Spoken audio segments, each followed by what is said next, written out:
So, what better activity is there to do than to speculate on things that Rick Tocchet said we should not be speculating about? Yeah, it happens every year, right? The coach has his lines and the coach has his deployment, and he says to the media that you, the audience, should not go out there and pay too much attention to the lines and try to come to any conclusions because of it. But let's do that right here. Because for the first 2 days of training camp, the Vancouver Canucks have had the same two lines between Group A and Group B. With this in mind, I wanted to go out there and talk about some of these players and just go over the opportunities here. No biggie, right? It's just kind of a normal topic. To start out, though, I wanted to go over two tweets. The first one here from Harbondale from earlier this afternoon. Rick Tocchet praised Nils Höglander today, noting that he's looked outstanding through the first 2 days of camp and finished number 1 in the skating test. So, that's pretty good, right? Nils Höglander stepping up big time, putting himself in the main frame as one of the better players the Vancouver Canucks have to use. Höglander, I think we all kind of familiarized ourselves with. We know he can play pretty much anywhere in the lineup, whether you play him with Elias Pettersson and he scores 20 even-strength goals, or if you put him in the bottom 6 with a guy like Kiefer Sherwood, then that's going to be a total energy line, tough to beat, tough to play against. There are a lot of options here with Nils Höglander, and to hear that a guy who was already improving pretty well last season has just gotten better, hey, that's what we wanted to see, right? Secondly, I wanted to go out there and talk about some of the updates to guys that are hurt. Teddy Blueger was on the ice today at Canucks training camp in a green jersey, skating with Group C. Non-contact jersey for Blueger, Brendan Batchelor said, but a positive sign that he is a participant on day 2. This is where we get into the other Brendan Batchelor tweets on the Canucks rosters, or not the rosters, but like the groups that they had on the team. Let's take a look at this. He only tweeted out Groups A and B lines, no Group C lines available, but the Group C roster is available on the Canucks training camp Twitter post. John Stevens, Chase Wooder, Carson Twarynski, Ty Glover, Josh Bloom, a lot of prospects in here. So Teddy Blueger suiting up with these prospects, that's kind of, not really the main focus meal. Batch, though, did tweet out the lines for Groups A and B, so let's take a look at that over here. For Group A, the first line goes Nils Höglander, Aatu Räty, and Conor Garland. The second line goes Jake DeBrusk, Elias Pettersson, Jonathan Lekkerimäki. The third line goes Sammy Blais, Nils Åman, Linus Karlsson, and the fourth line goes Vilmer Alriksson, Nate Smith, and Riley Patterson. And then on D, you've got Elias Pettersson, Filip Hronek, Christian Wolanin and Tyler Myers, Kirill Kudryavtsev and Christian Felton, Derek Forbort, and Mark Friedman. So, interesting look for some of these guys, having Nils Höglander playing alongside of Aatu Räty, the two umlauts together.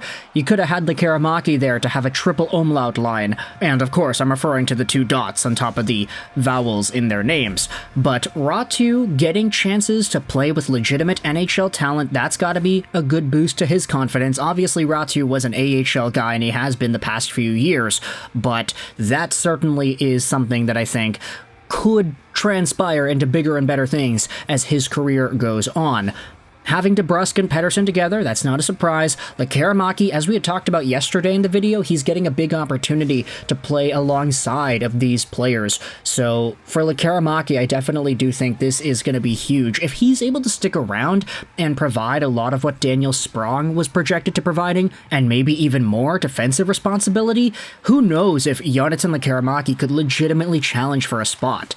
Sammy Blais skating with Åman and Karlsson. We had talked about Blais in the video earlier today, but he's got himself a pretty interesting shot at making something happen. This line, though, Blais, Åman, Karlsson, it's kind of like the teetering players on the Canucks forward core. Guys that could come into the lineup once in a while, guys who might have themselves a shot. And then the fourth line, Alriksson, Smith, Patterson. These guys don't really have NHL projectability for this upcoming season, but just having them in the mix, it's nice to see that.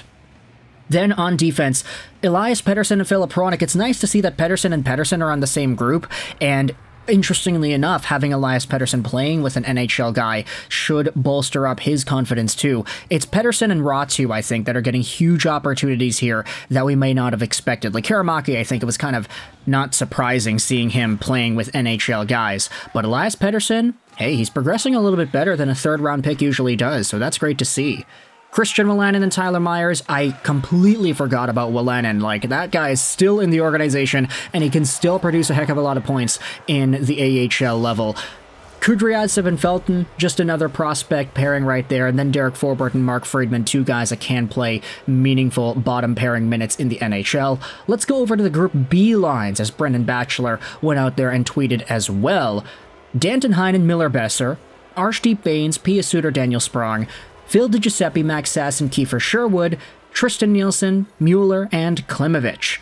Then on defense, you've got Hughes with Noah Juleson, Susi with Desharnais, Sonarminio, Alkos, Hirose, and Wu. I do think that Group A is a tad better, mostly because of the defensemen that they have at their disposal, but this Group B does have some pretty interesting names as well, particularly Danton Heinen playing with Miller and Boeser. If he's the guy to suit up on the wing with that American pairing, I think that's a pretty good deal, honestly. Pia Suter played very well with Miller and Boeser, but Danton Heinen I do think is a step above what Suter is capable of bringing, so that's a guy that I definitely do think has a lot to show for. I'm super excited to see what the hometown Langley native is going to be able to bring with those guys.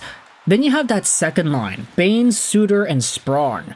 Interesting, because Suter and Sprong are probably going to be NHL guys this upcoming year. For Bains, I think he still has a bit more development to go through. So to see him get a chance with NHL guys, it's great. It's building off of that awesome Young Stars Classic tournament that he had.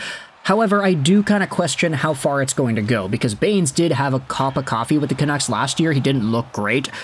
Really not great. So I do think there's maybe a bit more maturing and developing, let's say marinating, that he needs to do before he's an NHL guy, but slowly transitioning into that during training camp. That's exactly what development is, right? So slowly getting reps with Suter and Sprong, that's nice to see. The third line is interesting because Phil DiGiuseppe is pretty much in a tweener spot as well. Max Sasson, you could debate, could be seen as a potential call-up option too.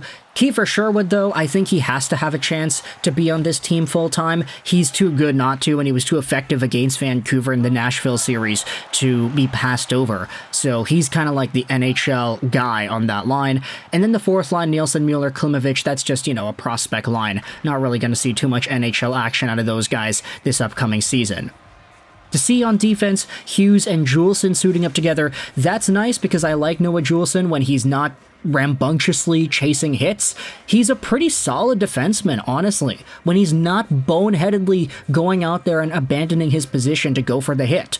Playing with a guy like Quinn Hughes, he might have to force himself to slow down on those hits just so he doesn't put himself and Hughes out of position, because Hughes is so often roving around the offensive zone, maybe kind of going down low or coming closer to the net. Noah Juleson needs to be a bit more defensively minded when playing with a guy like Hughes. Susi and Desharnais is a huge pairing. Nice to see that. They're 6'6", 6'7", or whatever it is for Desharnais. Both of these guys are going to be tough to knock off of the puck. And then the final two pairings are just prospect pairings, Minio, Alkos, Hirose, and Wu.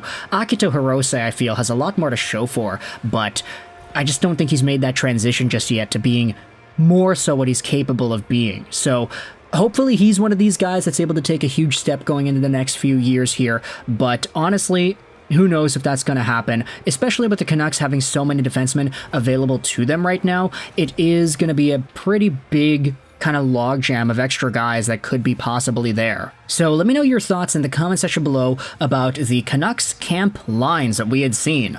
Once more, for good measure, Group A looks like Höglander, Räty, Garland, DeBrusk, Pettersson, Lekkerimäki, Blais, Åman, Karlsson, Alriksson, Smith, and Patterson. And then on defense, Elias, Pettersson, Filip, Hronek, Wolanin, Myers, Kudryavtsev, Felton, Forbort, and Friedman. And Group B looks like Danton Heinen, JT Miller Boeser, Bains, Suter, Sprong, Phil DiGiuseppe, Max Sasson, Kiefer Sherwood, Nielsen, Mueller, Klimovich, and then on defense, Hughes, Juleson, Susi, Desharnais, Minio, Alkos, Hirose, Wu.